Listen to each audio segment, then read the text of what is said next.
Queridos amigos de Amantes al Descubierto, prepárense para escuchar una historia que va a poner a prueba todo lo que creen saber sobre la confianza, los secretos y el poder de las apariencias engañosas. Hoy les voy a contar cómo la decisión más desesperada de mi vida, contratar un detective privado para seguir a mi esposa porque estaba convencido de que me engañaba, terminó revelándome una verdad tan inesperada y tan conmovedora que cambió para siempre mi perspectiva sobre el amor, el matrimonio y los secretos que guardamos por proteger a las personas que más amamos. Si ustedes alguna vez han sentido esa punzada de desconfianza en su corazón, esa sospecha que los carcome por dentro y que los hace cuestionar todo lo que creían saber sobre su pareja, esta historia no solo les va a mostrar hasta dónde puede llevarnos la paranoia, sino que también les va a enseñar que a veces las verdades más hermosas se esconden detrás de los comportamientos más sospechosos. Quédense hasta el final porque el desenlace de esta historia no solo los va a sorprender, sino que les va a demostrar que el amor verdadero puede manifestarse de las maneras más inesperadas y extraordinarias. Mi nombre es Ricardo, tengo 46 años, y hasta hace 6 meses creía que conocía perfectamente a Mónica, mi esposa de 18 años. Vivimos en una hermosa casa en San Luis Potosí. Tenemos 2 hijos adolescentes que son el orgullo de nuestras vidas, y durante casi 2 décadas habíamos construido lo que yo consideraba un matrimonio sólido, estable y lleno de amor. Mónica siempre había sido una mujer extraordinaria, inteligente, cariñosa, dedicada a nuestra familia, y con esa belleza natural que me enamoraba cada día como si fuera la primera vez que la veía. Nos conocimos cuando ella tenía 25 años y trabajaba como enfermera en el Hospital General. Yo acababa de abrir mi taller mecánico y luchaba por establecer mi negocio, cuando un día llegué a urgencias con una herida en la mano que me había hecho reparando un motor. Mónica fue quien me atendió, y desde el primer momento en que me tocó para limpiar la herida, supe que esa mujer iba a cambiar mi vida para siempre. Tenía una manera de ser tan dulce, tan profesional, pero al mismo tiempo tan cálida, que me hizo sentir como si fuera el único paciente en todo el hospital. Durante los primeros 17 años de nuestro matrimonio, nunca tuve una sola razón para desconfiar de Mónica. Era el tipo de esposa que cualquier hombre soñaría tener. Se levantaba temprano para preparar el desayuno de toda la familia, siempre tenía una cena deliciosa esperándome cuando llegaba del taller, se encargaba de todos los asuntos escolares de nuestros hijos con una dedicación impresionante, y por las noches, cuando finalmente estábamos solos, me demostraba un amor tan apasionado y genuino que me hacía sentir como el hombre más afortunado del mundo. Pero todo comenzó a cambiar hace aproximadamente 8 meses. Al principio fueron cambios tan sutiles que pensé que estaba imaginando cosas. Mónica empezó a recibir más llamadas telefónicas de las normales, y cuando contestaba, hablaba en voz muy baja o salía al patio para hablar en privado. Cuando le preguntaba quién había llamado, siempre tenía una explicación perfecta. Una amiga que tenía problemas matrimoniales, una compañera del hospital que necesitaba consejos, una prima que estaba pasando por una crisis familiar. Por favor, si esta historia los está cautivando tanto como a mí me marcó vivirla, no olviden darle me gusta a este video y suscribirse a nuestro canal, porque aquí en Amantes al Descubierto compartimos las historias más impactantes y reveladoras sobre los secretos que pueden cambiar una vida para siempre. También comenzó a salir más seguido de lo normal. Mónica siempre había sido una mujer muy hogareña, prefería quedarse en casa con la familia que salir con amigas, pero de repente empezó a tener compromisos regulares que la sacaban de la casa por las tardes. Decía que había empezado un curso de actualización profesional para enfermeras, que se reunía con un grupo de estudio 2 veces por semana, que tenían proyectos grupales que requerían trabajo extra. Lo que más me llamaba la atención era cómo había cambiado su rutina de arreglarse. Durante todos estos años, Mónica había sido naturalmente hermosa sin necesidad de maquillarse mucho o usar ropa muy elaborada para estar en casa. Pero repentinamente comenzó a prestarse más atención a su apariencia. Se compraba ropa nueva con más frecuencia, se arreglaba más cuidadosamente antes de salir a sus supuestas reuniones de estudio, y había empezado a usar un perfume diferente, más sensual, más sofisticado que el que había usado durante todos nuestros años de matrimonio. Una noche, cuando llegué del taller más temprano de lo normal, encontré a Mónica hablando por teléfono en nuestro cuarto. En cuanto me vio entrar, se despidió rápidamente de quien fuera que estuviera del otro lado de la línea y me saludó con esa sonrisa hermosa que siempre me derretía el corazón. Pero algo en su manera de actuar me pareció extraño, como si hubiera sido interrumpida en medio de algo importante o privado. ¿Con quién hablabas, amor?, le pregunté de la manera más casual posible. Ella me respondió que era Patricia, una compañera del curso, que tenían dudas sobre una tarea que debían entregar al día siguiente. Pero cuando intenté preguntarle más detalles sobre el curso, sobre qué estaban estudiando específicamente, sobre quiénes eran sus compañeros, sus respuestas se volvieron vagas e inconsistentes. Era como si estuviera inventando detalles sobre la marcha. Durante las siguientes semanas, comencé a prestar más atención a los pequeños detalles que antes había pasado por alto. Me di cuenta de que cuando Mónica regresaba de sus salidas nocturnas, a menudo traía olor a cigarrillo en la ropa, a pesar de que ella nunca había fumado y siempre había detestado el olor del tabaco. También noté que había comenzado a cuidar mucho más su teléfono celular, lo mantenía siempre cerca de ella, lo llevaba al baño cuando se duchaba y lo ponía boca abajo sobre la mesa de noche cuando dormíamos. Una tarde, mientras Mónica estaba en la cocina preparando la cena, su teléfono sonó y ella estaba ocupada con las manos llenas de masa. ¿Puedes contestar por mí?, me gritó desde la cocina. Cuando tomé el teléfono, vi que en la pantalla aparecía Miguel, no contestar delante de Ricardo. Mi corazón se detuvo completamente. ¿Quién era Miguel? ¿Por qué Mónica había programado su teléfono para recordarle que no contestara sus llamadas cuando yo estuviera presente? No contesté la llamada, pero ese momento fue como si hubieran abierto una compuerta de sospechas que había estado tratando de mantener cerrada. Durante los días siguientes, no pude quitarme de la cabeza la imagen de esa pantalla. Miguel, no contestar delante de Ricardo. Comencé a observar más cuidadosamente todos los movimientos de Mónica, todas sus explicaciones, todas sus salidas, y entre más lo hacía, más inconsistencias encontraba en sus historias. Una noche, después de que Mónica me dijera que iba a una reunión de estudio que duraría hasta las 10 de la noche, decidí pasar por la escuela donde supuestamente estaba tomando el curso. Manejé hasta ahí a las 9:30, esperando verla salir con sus compañeras de clase, pero no había nadie en el edificio. Las luces estaban apagadas, el estacionamiento estaba vacío, y claramente no había ningún curso nocturno llevándose a cabo esa noche. Regresé a casa con el corazón latiendo a 1000 por hora y un nudo en el estómago que me hacía sentir físicamente enfermo. Cuando Mónica llegó a las 10:15, sonriendo y contándome sobre lo interesante que había estado la clase esa noche, me di cuenta de que mi esposa me estaba mintiendo directamente a la cara. Era la primera vez en 18 años de matrimonio que tenía evidencia concreta de que Mónica no estaba siendo honesta conmigo. Durante esa noche no pude dormir absolutamente nada. Me quedé acostado junto a la mujer que más amaba en el mundo, escuchando su respiración, sintiendo el calor de su cuerpo, y preguntándome con quién había estado realmente esas 3 horas, qué había estado haciendo, por qué me había mentido. Mi mente se llenó de todas las posibilidades terribles que no quería considerar pero que no podía evitar imaginar. ¿Estaba Mónica teniendo una aventura amorosa? ¿Era Miguel su amante? ¿Cuánto tiempo llevaba esto sucediendo? ¿Había algo malo en nuestro matrimonio que yo no había notado? ¿Era yo un mal esposo? ¿Un mal amante? ¿Mónica se había cansado de mí después de todos estos años? ¿Estaba planeando dejarme? ¿Nuestros hijos sabían algo? Todas estas preguntas daban vueltas en mi cabeza como un torbellino que no me dejaba en paz. Al día siguiente, tomé la decisión más difícil de mi vida. Iba a contratar a un detective privado para seguir a mi esposa. Nunca pensé que llegaría a ese punto. Nunca imaginé que estaría dispuesto a espiar a la mujer que amaba, pero la necesidad de saber la verdad era más fuerte que cualquier principio moral o cualquier respeto por la privacidad. No podía seguir viviendo con esa incertidumbre, no podía seguir fingiendo que todo estaba bien cuando claramente algo muy serio estaba pasando. Busqué en internet agencias de investigación privada en San Luis Potosí y encontré una que tenía muy buenas referencias y que se especializaba en casos de infidelidad matrimonial.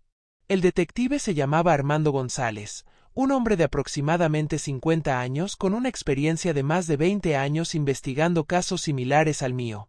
Cuando llegué a su oficina, me sentí como si estuviera traicionando no solo a Mónica, sino también a mí mismo y a todo lo que habíamos construido juntos como familia. Señor Ricardo, me dijo el detective González después de escuchar mi historia, entiendo perfectamente por lo que está pasando. He visto cientos de casos como el suyo. Y lamentablemente, en el 80% de ellos, las sospechas del esposo resultan estar justificadas. Pero también he visto casos donde las explicaciones son completamente inocentes, donde la esposa está guardando un secreto que no tiene nada que ver con infidelidad. Me explicó que su metodología incluía seguimiento físico, fotografías, grabaciones cuando fuera legalmente posible, y verificación de toda la información que yo le pudiera proporcionar sobre las actividades sospechosas de Mónica. Sus honorarios eran de 5,000 pesos por semana, y estimaba que necesitaríamos entre 2 y 3 semanas para tener un panorama completo de lo que estaba sucediendo. Hay una cosa que necesita entender antes de que empecemos, me advirtió el detective González. Una vez que comience esta investigación, no hay vuelta atrás. Vamos a descubrir la verdad, sea cual sea, y usted tiene que estar preparado para enfrentar cualquier resultado. Si su esposa efectivamente está siendo infiel, usted va a tener que decidir qué hacer con esa información. Si resulta que sus sospechas no están justificadas, va a tener que vivir con la culpa de haber desconfiado de ella y de haber violado su privacidad de esta manera. Le dije que estaba preparado para cualquier resultado, que necesitaba saber la verdad sin importar cuán dolorosa pudiera ser. Firmamos el contrato esa misma tarde, le di todos los detalles que tenía sobre la rutina de Mónica, sus horarios de salida, las descripciones físicas de los lugares donde supuestamente iba, y el detective González me prometió que tendría los primeros reportes en 48 horas. Los siguientes días fueron los más difíciles de mi vida. Tenía que actuar completamente normal frente a Mónica y nuestros hijos, tenía que seguir con mi rutina diaria en el taller, tenía que mantener conversaciones normales sobre el trabajo, los niños y los planes familiares, todo mientras sabía que había un detective siguiendo cada movimiento de mi esposa. Me sentía como si estuviera viviendo una doble vida, exactamente lo que sospechaba que estaba haciendo ella. El primer reporte del detective llegó el viernes por la tarde. Mónica había salido de la casa el martes y el jueves por la noche, como había estado haciendo regularmente. El detective la había seguido ambas veces, y los resultados iniciales parecían confirmar mis peores temores. En lugar de ir a ninguna escuela o reunión de estudio, Mónica había manejado hasta un barrio del otro lado de la ciudad que yo no conocía, se había estacionado frente a una casa particular, y había entrado ahí durante aproximadamente 3 horas cada noche. La casa pertenece a un hombre llamado Miguel Herrera, me informó el detective González. 42 años de edad, divorciado, sin hijos que vivan con él. Trabaja como supervisor en una fábrica textil. He logrado confirmar que su esposa llega ahí alrededor de las 7 de la noche y se va cerca de las 10, exactamente en los horarios que usted me describió. Mi mundo se vino abajo completamente. Ahí estaba la confirmación de lo que más había temido. Mónica tenía una aventura con Miguel Herrera. Las lágrimas comenzaron a caer por mis mejillas sin que pudiera controlarlas. El detective González me ofreció un vaso de agua y me dijo que entendía perfectamente mi dolor, que había visto la misma reacción en cientos de esposos que habían recibido noticias similares.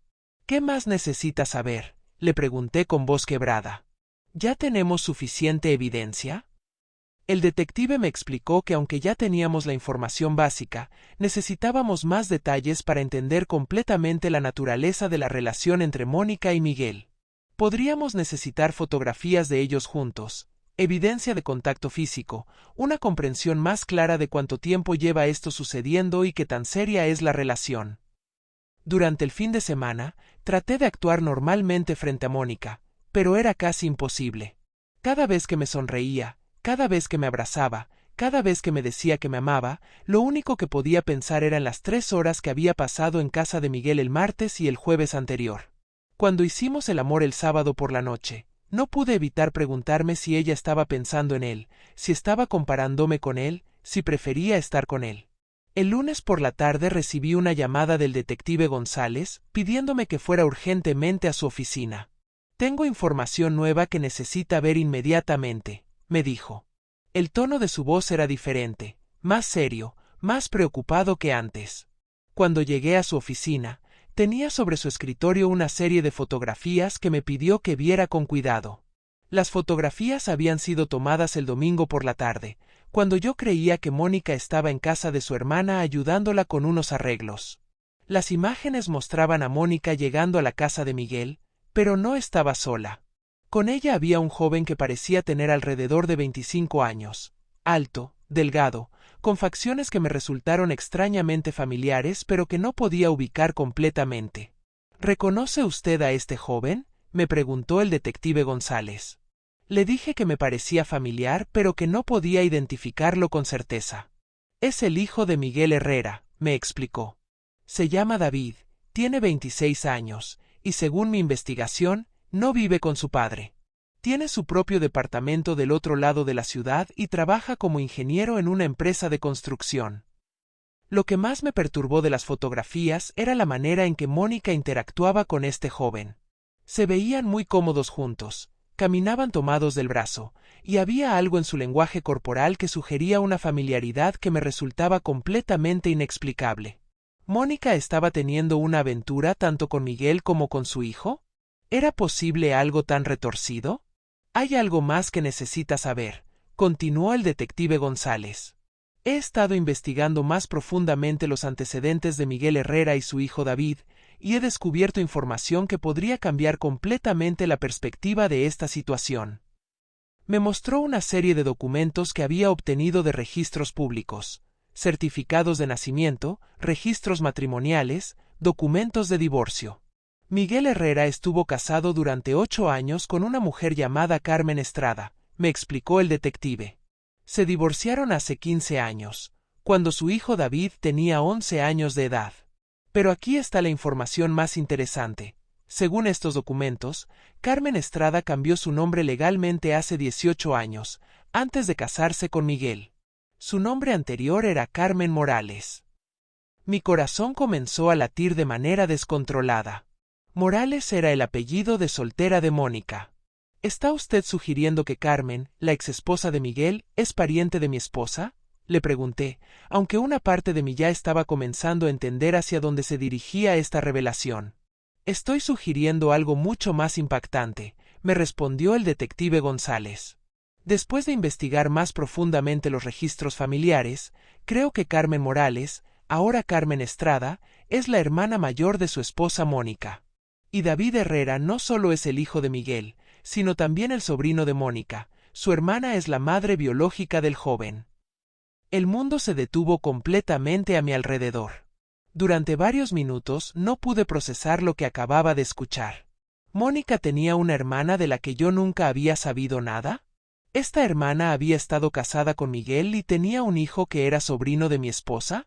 ¿Mónica había estado visitando secretamente a su cuñado y su sobrino durante todos estos meses? ¿Por qué Mónica nunca me había hablado de esta hermana?, le pregunté al detective. En 18 años de matrimonio, jamás mencionó tener una hermana llamada Carmen. Yo conozco a toda su familia, sus padres, sus 2 hermanos, sus primos, sus tíos. Nunca he escuchado hablar de ninguna Carmen. El detective González me explicó que había descubierto indicios de que podría haber existido algún tipo de conflicto familiar serio que había resultado en una separación entre las hermanas.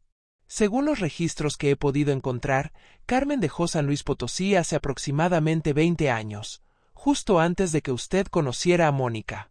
Es posible que haya habido una pelea familiar, un malentendido o algún evento traumático que causó que las hermanas perdieran contacto. Durante los siguientes días, mi mente trabajó sin descanso tratando de entender esta nueva información. Si efectivamente Carmen era la hermana de Mónica, y David era su sobrino, entonces las visitas secretas de mi esposa no tenían nada que ver con una aventura amorosa. ¿Pero por qué tanto secreto? ¿Por qué Mónica no me había contado que había restablecido contacto con una hermana perdida? ¿Por qué no me había presentado a su cuñado y su sobrino? Necesito más información antes de confrontar a Mónica, le dije al detective González. Necesito entender completamente qué está pasando, por qué tanto misterio, cuál es la historia completa detrás de esta situación. Él accedió a continuar la investigación durante una semana más, enfocándose específicamente en descubrir la historia familiar entre Mónica y Carmen. Los resultados de esta segunda fase de investigación fueron aún más reveladores y emotivos de lo que había imaginado. El detective González había logrado contactar a vecinos antiguos de la familia Morales, Había revisado registros de hospitales y escuelas, y había reconstruido una historia familiar que explicaba completamente por qué Mónica había guardado este secreto durante tanto tiempo. Carmen y Mónica Morales habían sido muy unidas durante su infancia y adolescencia. Eran las únicas dos hermanas en una familia de 4 hijos, y habían compartido todo: secretos, sueños, planes para el futuro. Pero cuando Carmen tenía 23 años y Mónica 21, había ocurrido una tragedia familiar que las había separado de manera devastadora. Los padres de las hermanas habían muerto en un accidente automovilístico, y Carmen, como hermana mayor, había quedado a cargo de administrar la herencia familiar.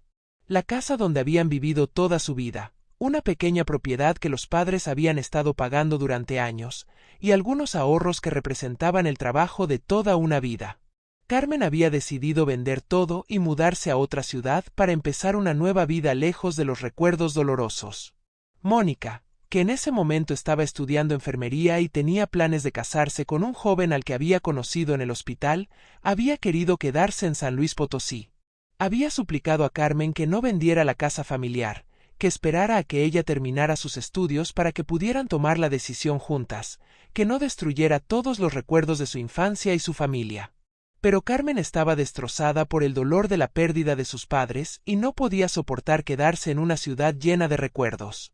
Vendió todo, tomó su parte de la herencia, y se mudó a Guadalajara sin decirle a Mónica a dónde iba exactamente. Le dejó una carta explicándole que necesitaba empezar completamente de cero, que no podía mantener contacto con nada ni nadie que le recordara su vida anterior. Mónica se quedó completamente sola, sin familia, sin casa, sin los ahorros que habían sido su seguridad para el futuro.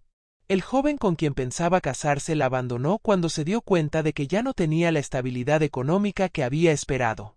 Mónica tuvo que trabajar el doble para terminar sus estudios de enfermería, vivir en cuartos pequeños y baratos, y enfrentar la vida adulta completamente sola.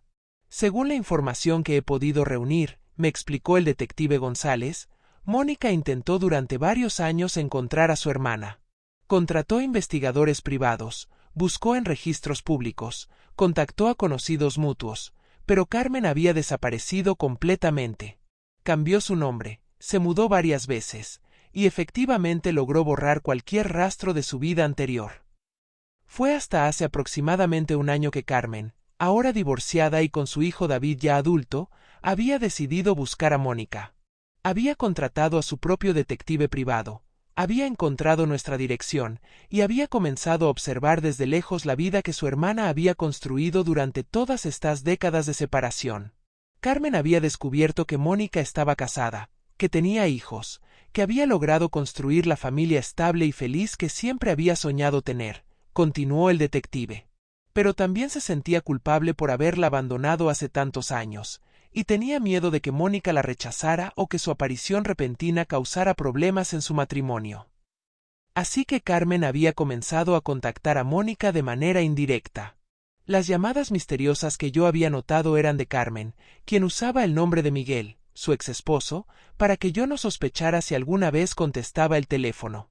Las salidas nocturnas de Mónica no eran para encontrarse con un amante, sino para visitar a la hermana que había perdido hacía 20 años y conocer al sobrino que nunca había tenido la oportunidad de amar. ¿Pero por qué tanto secreto?, le pregunté al detective. ¿Por qué Mónica no me contó simplemente que había encontrado a su hermana perdida?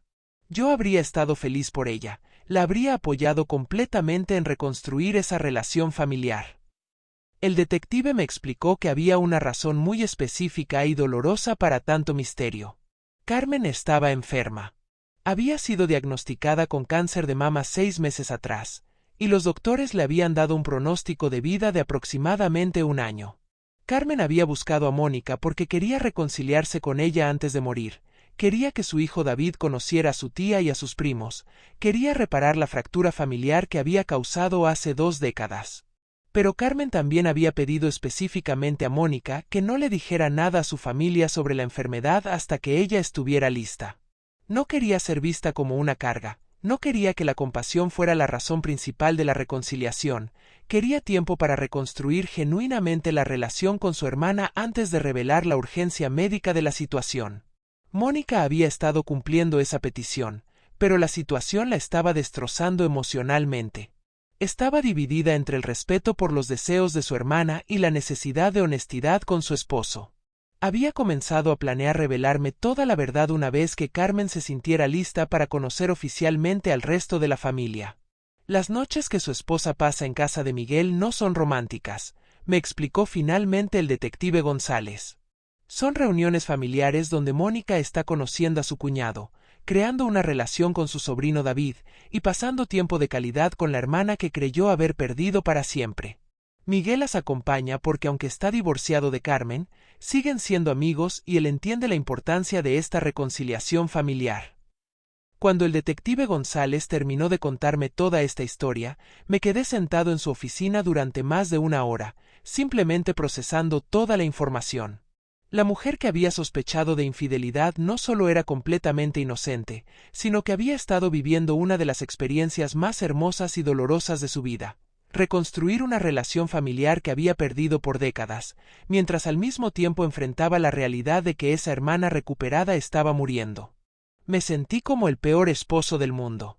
Mientras Mónica estaba lidiando con esta situación emocional tan compleja, yo había estado sospechando de ella, contratando detectives para espiarla, dudando de su fidelidad y su honestidad. En lugar de ser su soporte emocional durante este proceso difícil, había estado siendo su acusador silencioso. Esa noche llegué a casa con una perspectiva completamente diferente sobre todo lo que había estado observando durante los últimos meses. La ropa nueva que Mónica había estado comprando no era para impresionar a un amante, sino para verse bien cuando conociera a la familia que había perdido durante tantos años. El perfume nuevo no era para seducir a otro hombre, sino porque quería sentirse especial en esos reencuentros familiares tan importantes. Las llamadas privadas no eran conversaciones románticas secretas, sino conversaciones emocionales con una hermana enferma que estaba tratando de reparar una relación fracturada. Cuando Mónica llegó a casa esa noche, después de una de sus supuestas reuniones de estudio, la miré de una manera completamente diferente. Podía ver en su cara las huellas emocionales de haber pasado varias horas lidiando con una situación familiar compleja. Tenía los ojos ligeramente hinchados, como si hubiera llorado, pero también tenía una luz especial, como si hubiera experimentado momentos de alegría profunda. ¿Cómo estuvo tu reunión de estudio?, le pregunté, dándole la oportunidad de mantener su historia o de contarme la verdad.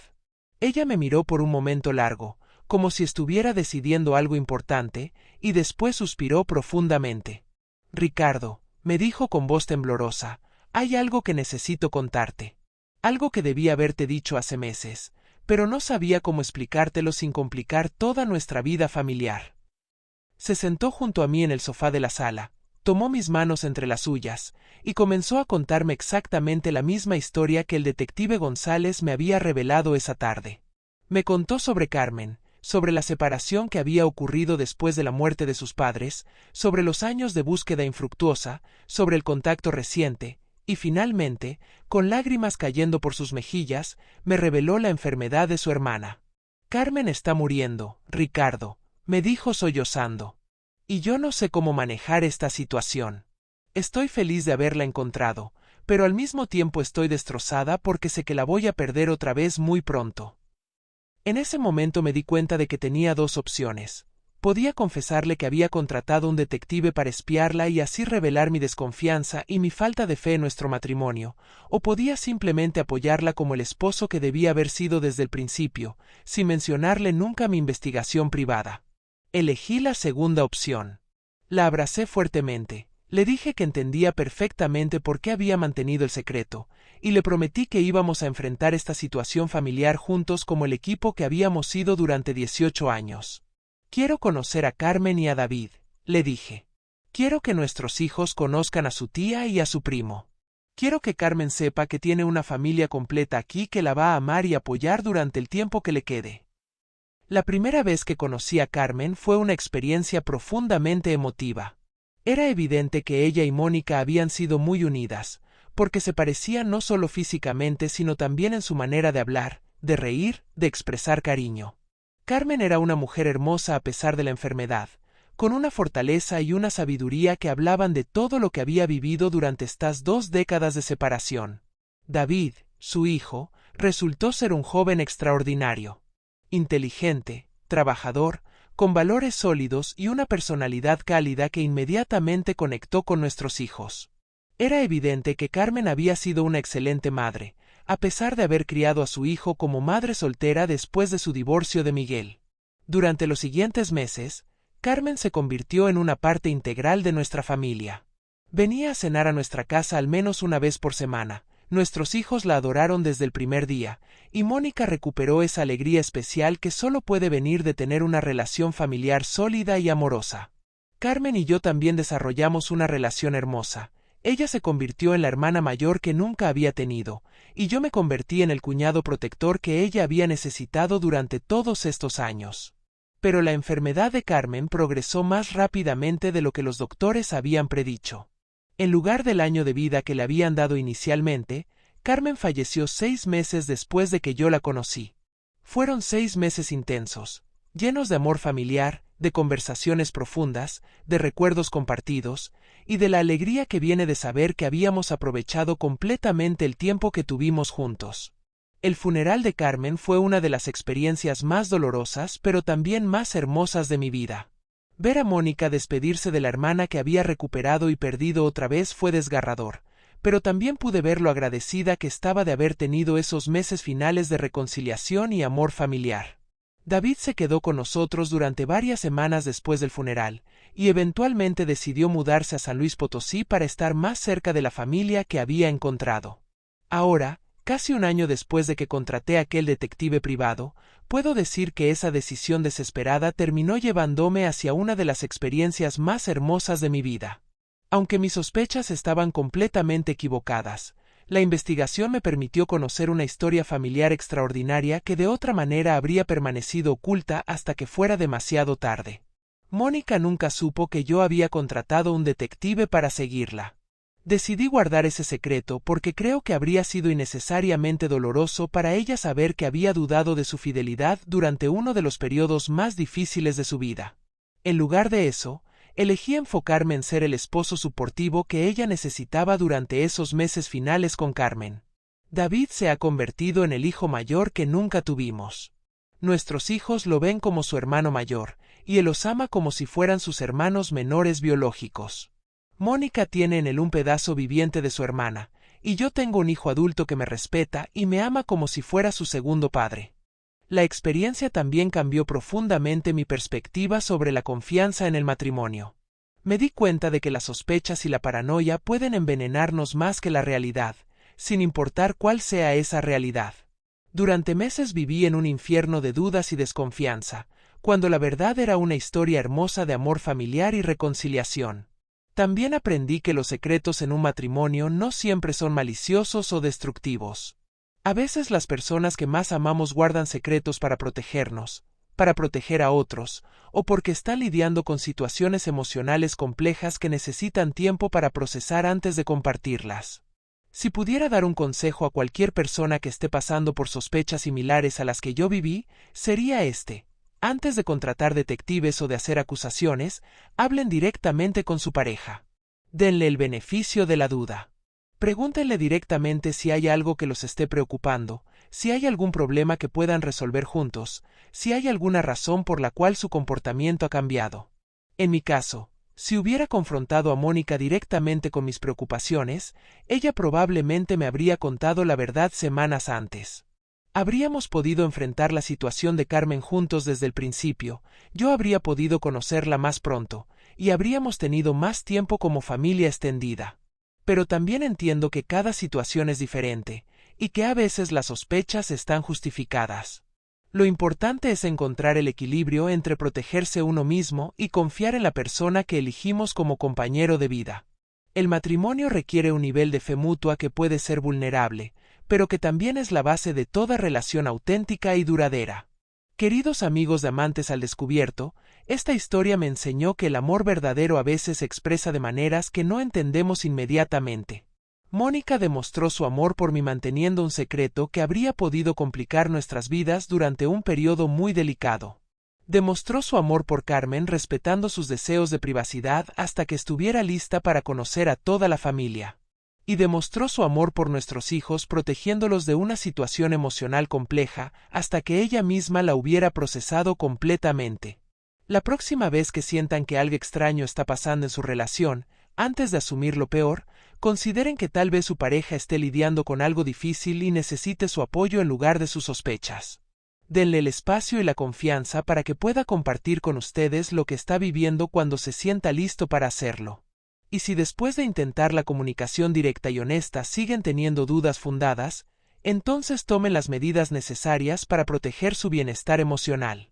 Pero siempre recuerden que la confianza es la base de cualquier relación sólida, y que vale la pena luchar por preservarla hasta estar absolutamente seguros de que ha sido traicionada.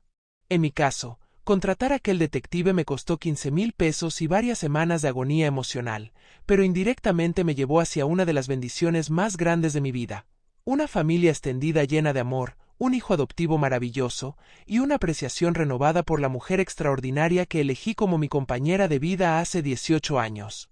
Mónica sigue siendo la mujer más hermosa, más inteligente, más cariñosa y más fiel que conozco. Y ahora también sé que es una de las personas más leales y protectoras que existen, dispuesta a mantener secretos dolorosos para proteger tanto a su familia como a su hermana enferma. Si esta historia los ha tocado de la manera que espero, no olviden suscribirse a nuestro canal Amantes al Descubierto para más historias reales sobre las complejidades del amor, la familia y las relaciones humanas. Denle clic en me gusta si creen que este mensaje sobre la importancia de la confianza y la comunicación puede ayudar a otros, y compartan en los comentarios sus propias experiencias sobre cómo han manejado las dudas y las sospechas en sus relaciones. Recuerden que el amor verdadero requiere fe, requiere comunicación y requiere la voluntad de dar el beneficio de la duda hasta tener evidencia concreta de lo contrario. Pero también requiere el valor para protegerse cuando sea necesario y la sabiduría para distinguir entre paranoia infundada y preocupaciones legítimas. En mi experiencia, la mayoría de los misterios en una relación tienen explicaciones mucho más inocentes y hermosas de las que tememos. Y cuando damos el espacio para que esas explicaciones surjan naturalmente, a menudo descubrimos que nuestras parejas son aún más extraordinarias de lo que habíamos imaginado.